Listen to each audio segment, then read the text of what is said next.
अस्सलाम वालेकुम everyone, this is Mohammad शहीद अहमद और आज की इस वीडियो में हम जिस एनर्जी के टॉपिक को डिस्कस करने जा रहे हैं वो है ग्रेविटेशनल पोटेंशियल एनर्जी। हमने अपनी लास्ट वीडियो में पोटेंशियल एनर्जी को समझा था जनरलाइज फॉर्म में कि पोटेंशियल एनर्जी बेसिकली होती क्या है।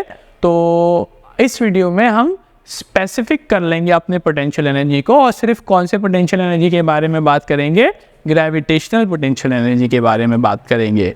तो वीडियो स्टार्ट करने से पहले, टॉपिक स्टार्ट करने से पहले एक छोटी सी इन्फॉर्मेशन, हमारे चैनल को लाइक करें, सब्सक्राइब करें, बेल आइकन को प्रेस करें ताकि आने वाली वीडियोस की नोटिफिकेशंस आपको मिलती रहे। तो अगर हम ग्रेविटेशनल पोटेंशियल एनर्जी की बात करते हैं तो हमने ये सीखा था कि पोटेंशियल एनर्जी वो है जो हम वर्क डन करें, कैसा वर्क डन करें, नेगेटिव वर्क डन करें और नेगेटिव वर्क डन के नतीजे में जो बॉडी के अंदर एनर्जी स्टोर होती है उसे हम कहते हैं पोटेंशियल एनर्जी।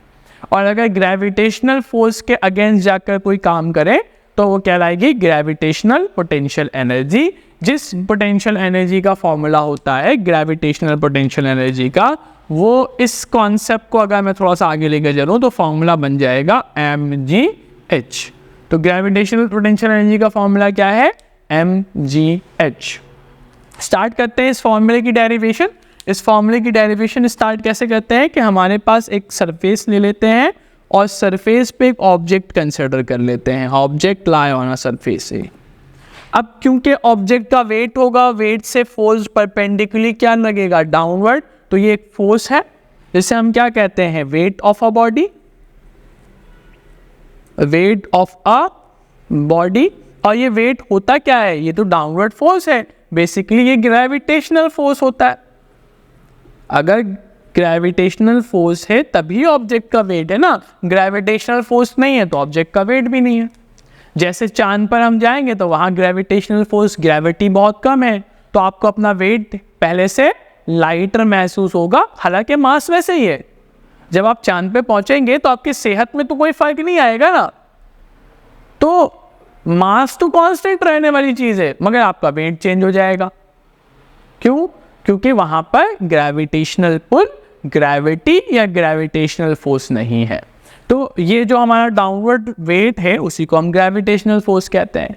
अब ग्रेविटेशनल फोर्स या बॉडी का वेट चाहता है बॉडी को अर्थ के सेंटर की तरफ लेकर आना। किसी भी फोर्स की वजह से अगर मैं बॉडी को ऊपर की तरफ लेकर जाऊं, अब बॉडी अगर ऊपर गया है तो किसी ना किसी ऊंचाई पर पहुंचा होगा, उस डिस्टेंस को हम कह लेते हैं h। तो ग्रेविटी तो अभी भी जा रही है, वेट तो अभी भी लग रहा है इसे नीचे के जाने वेट, या हम कह सकते हैं ग्रेविटेशनल फोर्स। मगर बॉडी कहाँ डिस्प्लेस कर रही है? ऊपर, ऊंचाई। तो ये जो वर्क डन हुआ, अगर आप देखेंगे तो यहाँ वर्क डन हो रहा है ना, वर्क डन। ये वर्क डन जो अगर हम ऑब्जर्व करें तो ये तो अगेंस्ट दी ग्रेविटी है, अगेंस्ट दी ग्रेविटी या अगेंस्ट दी ग्रेविटेशनल फोर्स। तो फिर वही बात हो गई कि जब हम किसी फोर्स के मुखालिफ जाकर काम करेंगे तो इसके अंदर क्या हो जाएगी? एनर्जी स्टोर हो जाएगी। इसके अंदर एनर्जी स्टोर हो जाएगी। उसे हम क्या कहेंगे? उसे हम कहेंगे ग्रेविटेशनल पोटेंशियल एनर्जी। ठीक है, अब इसकी डेरिवेशन हम स्टार्ट करते हैं। देखें, क्योंकि ऑब्जेक्ट ऊपर गया, ऑब्जेक्ट अपनी जगह से डिस्प्लेस हो रहा है तो ऑब्जेक्ट ने क्या परफॉर्म किया है? Work done. तो अगर हम इस वर्क डन को देखें, ऑब्जर्व करें, तो हमारा सबसे पहला काम क्या है? वर्क डन कैलकुलेट करना। वर्क डन का फॉर्मूला क्या होता है? Force into displacement. तो W is equals to force into displacement. अब डिस्प्लेसमेंट को हमने यहाँ ऊंचाई यानी हाइट से अज्यूम कर लिया है तो S की जगह H लिख लेंगे। और फोर्स, डाउनवर्ड फोर्स क्या लग रहा है? अगर आप इसको ऑब्जर्व करेंगे तो ये वेट है। या अगर आप इसको थोड़ा सा और समझने की कोशिश करें इस टर्म में, तो मैं आपको ऐसे समझाता हूँ। देखें, अगर मैं इसका वर्क डन लूँ तो फॉर्मूला होता है Fs cos थीटा। फॉर्मूला क्या है? Fs cos theta. Where cos theta क्या चीज़ है हमारे पास? Angle between force and displacement. Force और डिस्प्लेसमेंट के दरमियान क्या है? एंगल है। अब देखिए वर्क डन किसके बराबर है?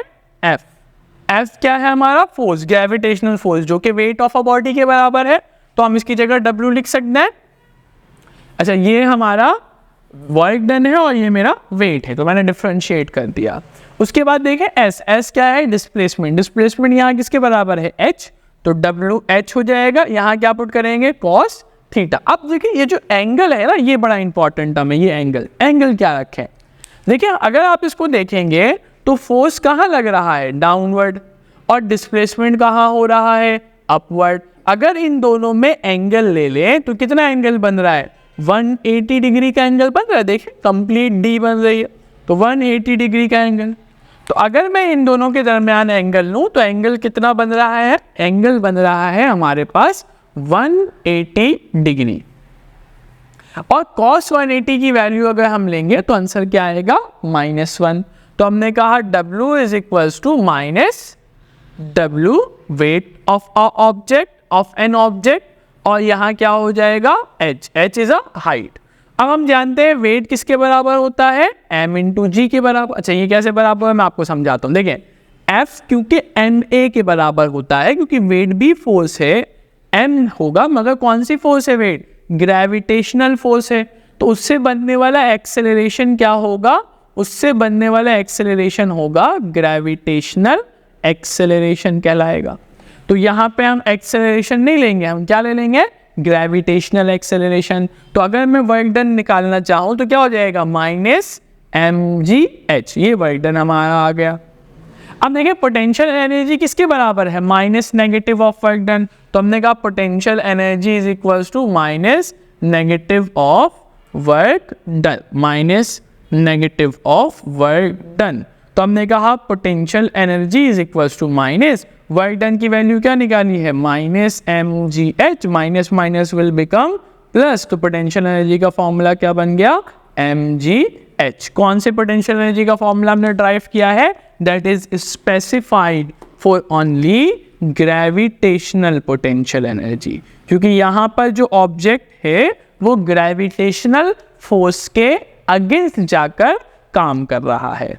तो ये हमने ग्रेविटेशनल पोटेंशियल एनर्जी को ड्राइव कर लिया। तो उम्मीद है ये वीडियो आपको समझ आई होगी। तो हमारे चैनल को लाइक करें, सब्सक्राइब करें, बेल आइकन को प्रेस करें, ताकि आने वाली वीडियोस की नोटिफिकेशंस आपको मिलती रहे। शुक्रिया।